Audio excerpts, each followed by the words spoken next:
প্রধানমন্ত্রী তারেক রহমান প্রথমবারের মতো তেজগাঁওয়ে প্রধানমন্ত্রীর কার্যালয়ে অফিস করছেন।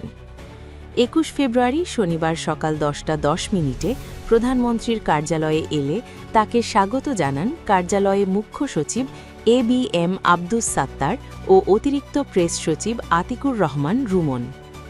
প্রধানমন্ত্রী নিজের কার্যালয়ের মূল ভবনে প্রবেশের আগে সাবেক প্রধানমন্ত্রী খালেদা জিয়া সরকারের সময় দায়িত্ব পালনকারী কর্মকর্তা-কর্মচারীদের সঙ্গে কুশলাদি বিনিময় করেন।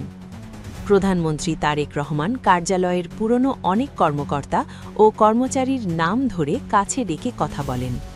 এদিকে প্রধানমন্ত্রী একটি স্বর্ণচাপা ফুলের চারা কার্যালয় চত্বরে রোপণ করেন এবং মহান আল্লাহ পাকের কাছে শুকরিয়া আদায় করে বিশেষ মোনাজাত করেন।